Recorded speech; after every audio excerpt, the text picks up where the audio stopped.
Hi, my name's Lauren Bruni, and I would like to begin today with everyone having their eyes closed, and we're going to play just a short video. I'm Tom Tucker. We now return to Ollie Williams with the weather. Why do they all look so surprised? Adam West. Confront how we got down. Oh no, someone's made a new impression video. There's way too many ostriches. Oh no, the blood my mucus. Oh, the rabbit. Oh yeah. Alright, alright. And then everyone can go ahead and open their eyes now, and I would like you to think in your mind, did you make any impersonations or impressions in your head about the voices? Did you have ideas about what the people looked like? Were they trustworthy? You might actually be surprised to find out that every single one of those voices was done by one person. It was a British guy, so whatever you would have thought in your head is actually not right. His talent, along with this little exercise, exhibits how we form impersonations in our head strictly based on voices. You can give a more positive initial perception when meeting strangers or when talking to people that you already know simply by being more aware of your own negative vocal qualities and learning how to change them into something more positive. After researching vocal qualities, first impressions, and voice coaching, I feel that the best way to improve perception is through voice awareness and control. I know that this is a difficult subject for most people, as we do not hear our own voices in the same way that other people hear them. Also, the idea of being able to change the voice that you were given may seem ridiculous or even impossible. I invite you to sit back and listen to the evidence I will present which supports my view on this interesting concept. Today we will discuss what exactly vocal qualities are, how research has discovered that they are directly tied to perception, how to change your negative vocal qualities into positive ones. I will begin by explaining what the different types of vocal qualities are. Voices are unique. They're like fingerprints. No two people sound the exact same, although some may sound very similar. There is no generally accepted definition of the term vocal quality, and it may differ depend on who you are speaking with about the topic. Voice coaches and singers may have a different perspective than a speech therapist. The National Center for Voice and Speech defines vocal qualities as a general set of characteristics, such as tightness, resonance, or nasality, which can be used to describe a voice. Speech pathology professors Ingo Tietz and Brad Story completed work in 2002 which found that vocal tract shapes, along with laryngeal adjustments, produce vocal qualities which make somebody sound warm, shrill, twangy, creaky, shrieky, or breathy. The shape of the vocal tract is partly genetic and partly learned habits, which is why some family members may sound alike. According to the National Center for Voice and Speech, vocal training can teach manipulation of voice tract shapes and improve agility of the laryngeal muscles. That's how singers are able to make themselves sound better through training and coaching. Now that you have a better idea of what vocal qualities are, let's explore how these affect perception. Research has shown that vocal quality does influence the way people perceive speakers. In fact, the vocal quality of speakers oftentimes is more important than the message they're actually trying to convey.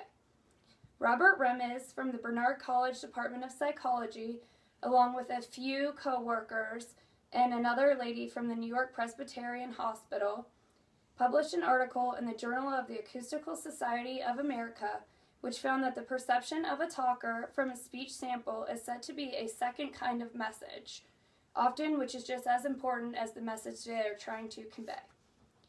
Psychologist Phil McLear conducted an experiment in which he recorded 64 men and women saying the word hello. Then, over 300 participants ranked the voices on traits such as dominance, trustworthiness, aggressiveness, confidence, and warmth. What he found was that the participants largely agreed on which voice matched which type of personality, and there was one male in particular which everybody rated extremely not trustworthy. It was the kind of guy you would stay away from. In fact, almost all personality traits tested were agreed upon. His experiment concluded that snap judgments are made after just hearing one simple word. Voice quality can be important in conveying emotion, mood, and attitude. The Phonetics and Speech Science Lab at the Centre for Language and Communication Studies in Dublin, Ireland, tried a similar experiment, but instead of using human voices, they used a voice synthesizer. They focused on 7 vocal qualities, which included a harsh voice, a tense voice, a modal voice, a breathy voice, a whispery voice, a creaky voice, and a lax creaky voice. They found that listeners easily identified certain voices as being formal, confident, and interesting, while other voices were ranked as being friendly, stressed, angry, or relaxed. People suffering from voice disorders may have a more difficult time speaking and avoid it at all costs. Abductor spasmodic dysphonia is one vocal disorder which has been studied in relation to perception. Instead of me trying to explain exactly what this is and what it sounds like, I'm going to just play another short clip so you can hear somebody speaking with it.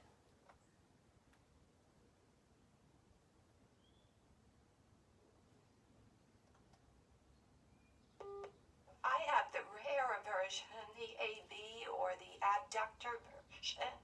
My vocal cords stay open rather than open and shut, and I sound breathy quite frequently. So her name was Mary, and what research has proven is people like Mary with this disorder are often identified as being older, they're being significantly less confident and more tearful than the regular controlled speakers. They also found that unfamiliar listeners judged these speakers way more crucially than they did the regular control speakers. The 3 research examples I've shown prove that vocal qualities are closely tied to perception. So what can you do to better improve your vocal quality? First, you must know what you sound like. The easiest way for you to do this is to videotape yourself speaking or record it on your phone and play it back to you. Next, identify what your voice sounds like. Do you have a nasally voice? Are you too quiet? What do you think needs improved? There are a few suggestions voice coach Preston Nye offers on the Psychology Today website, which is for anybody to follow regardless of what kind of voice you have. The most important aspect first is breathing. To breathe correctly, simply inhale, let your belly rise, then exhale and let your belly fall. Breathing from the diaphragm like this will help you become a better speaker. Breathing properly will also help you moderate your speaking rate. Speaking at a slower pace will help you sound more confident and more in control. Also, it will allow the audience time to comprehend your message. When speaking, make sure you have proper posture. The way you sit or stand could affect how you sound, and you'll also need to be aware of the pitch of your voice. Speakers who are high-pitched or sound nasally are often perceived as being insecure or very nervous. Lastly, vocal quality can be improved by simply staying hydrated. In order for your vocal cords to work properly, they need to be lubricated. As you can see, if you use these simple suggestions, your vocal quality can be attained and improved, and then your perception will become better. So let's review just once again what we've gone over today. Vocal qualities can be described using a variety of terms. They can be warm, breathy, nasally, and dull. Research done by psychologists, speech pathologists, and voice specialists have proven that the quality of your voice is directly tied to perception. You can improve this perception by improving your voice quality. Throughout my life, I've been told that I am very loud by my family, my friends, my teachers, and even strangers. I strongly believe that vocal quality is tied to perception not only because of the research, but because I've experienced it my entire life. I have a voice that carries, it's very loud. Some people find it very obnoxious and very annoying. So that's just another example for people to relate to. I challenge everyone here to go home, record yourself, and improve not only your voice, but your perception as well. Thank you. And then this is my audience. Yeah, good job. Great job.